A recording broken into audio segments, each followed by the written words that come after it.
Have you ever paused to consider the origins of the magic woven into our favorite fairy tales? Where does that sense of wonder truly come from? It's not solely derived from the carefully chosen words, but also from the captivating pictures that first breathed life into these enchanting narratives. There was a golden age when artists like Edmund Dulac, masters of their craft, and Warwick Goble, with his unique artistic vision, were as celebrated and revered as the authors who penned the stories themselves. Their breathtaking illustrations possess the power to transform simple stories into immersive, breathtaking visual worlds, indelibly defining how generations of readers and dreamers imagined these classic tales, shaping their perceptions for years to come. Yet today, a veil of obscurity has fallen upon them. Their names are mostly forgotten. Their once bright fame has sadly faded into obscurity, relegated to the dusty shelves of history. How did such celebrated masters, artists of immense talent and renown, vanish from our collective memory? What series of events led to their disappearance from the public consciousness? These were not minor figures, mere footnotes in the history of art.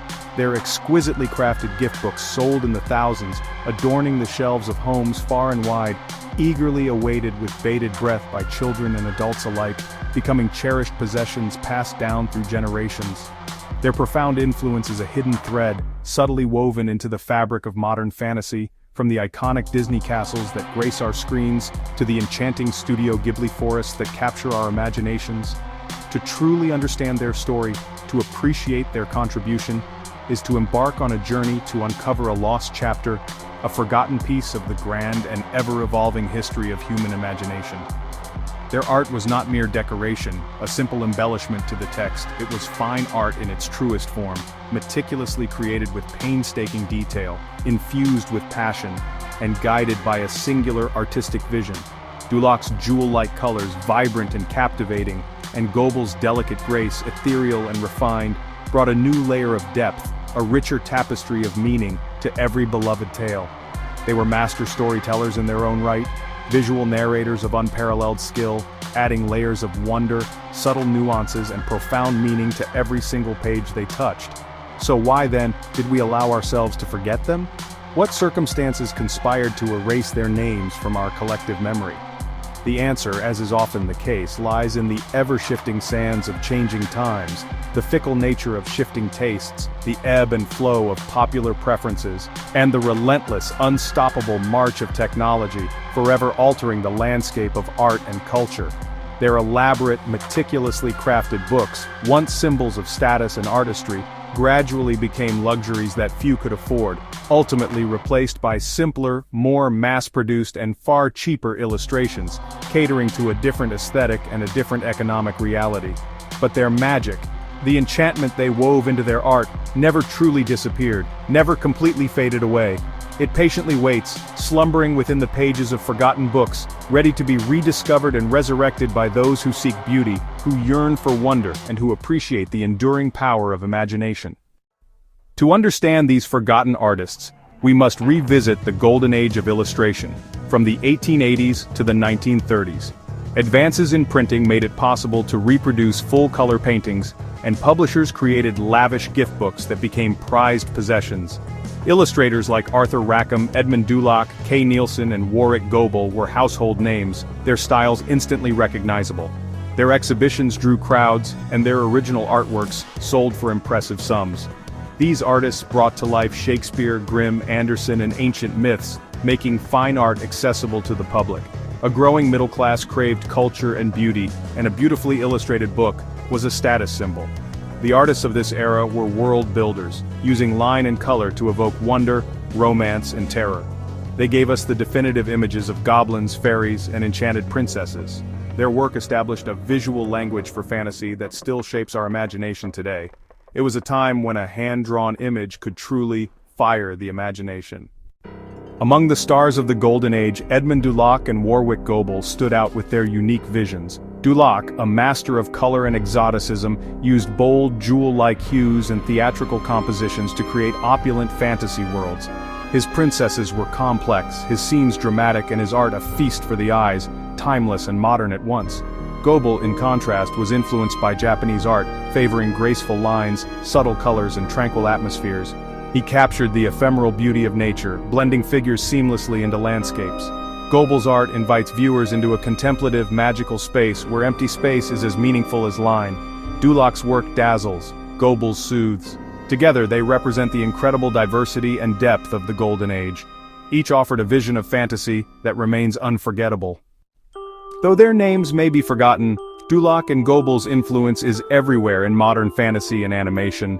Early Disney artists studied their gift books, drawing inspiration for color, mood, and composition. The storybook quality of Snow White and the jewel-toned drama of Sleeping Beauty echo Dulac's style. Eyvind Earle's work on Sleeping Beauty is a direct homage to the Golden Age masters. Beyond Disney, Studio Ghibli's nature-centric worlds and gentle spirits reflect Goble's Japanese-influenced art. Miyazaki's films blend the magical and the mundane, much like Goble's illustrations. Modern fantasy art, from book covers to video games, still draws from the visual vocabulary established by these early masters. Artists like Brian Froud and Alan Lee are direct descendants of this tradition. Dulac and Goble set the standard for visual magic, a language we still speak today. Their legacy endures in every enchanted world we imagine. The Golden Age of illustration was brilliant, a period of unparalleled artistic achievement in the realm of book illustration. It was a time when imagination knew no bounds. But like all Golden Ages, it was brief, a fleeting moment of artistic perfection. Its decline was driven by economics. The shifting sands of financial fortune played a significant role. Lavish gift books with their intricate designs and high-quality materials were costly to make and buy, placing them beyond the reach of many.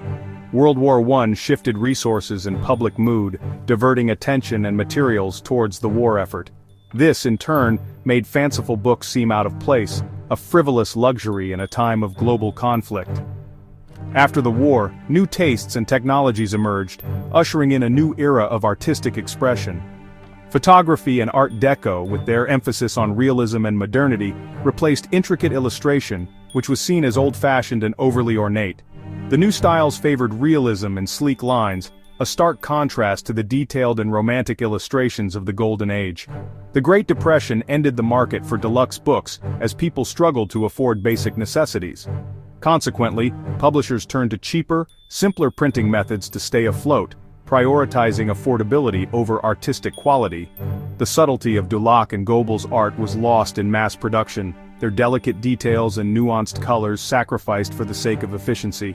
As tastes changed and new artistic movements gained popularity, their books went out of print, relegated to the dusty shelves of forgotten corners.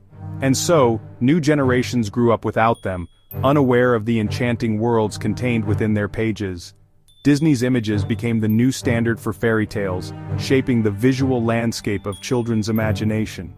The once famous illustrators faded into obscurity, their names and artwork largely forgotten by the general public. They were remembered only by collectors and historians, those dedicated to preserving the legacy of the past. Their masterpieces were hidden away, tucked away from the world's gaze. They resided in archives and second-hand shops, waiting to be rediscovered by a new generation of art lovers. The vibrant world they created became a ghost of the past, a faint echo of a bygone era. Yet their influence lingered, subtly shaping the artistic landscape even in their absence.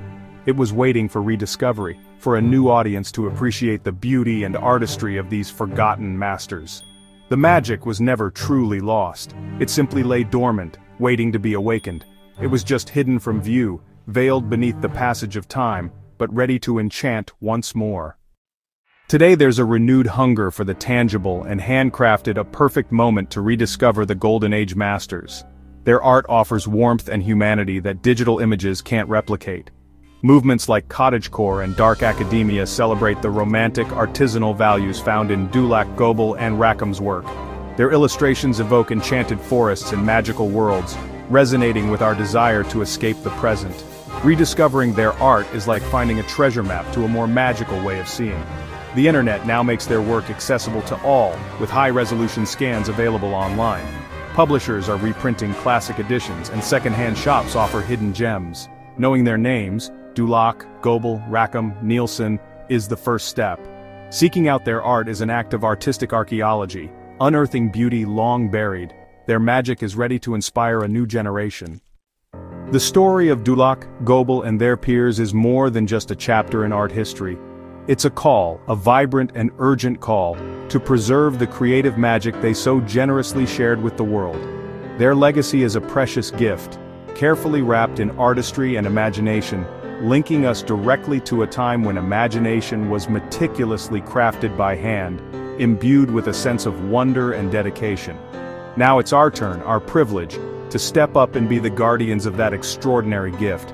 Share their enchanting illustrations, tell their captivating stories, delve into their lives and, most importantly, introduce their timeless art to new, eager eyes, sparking a fresh wave of appreciation. By doing so, by actively engaging with their work, we restore their rightful place in our ongoing cultural conversation.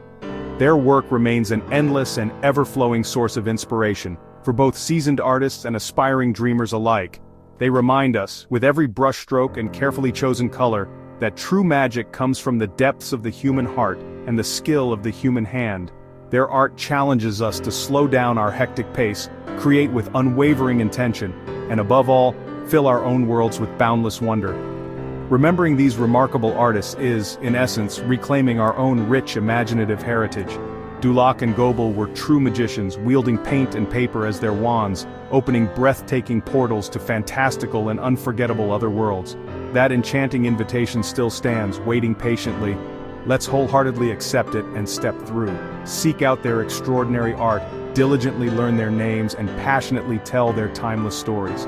The magic is still vibrantly there, undiminished by time, waiting patiently for us to turn the page and rediscover its wonders.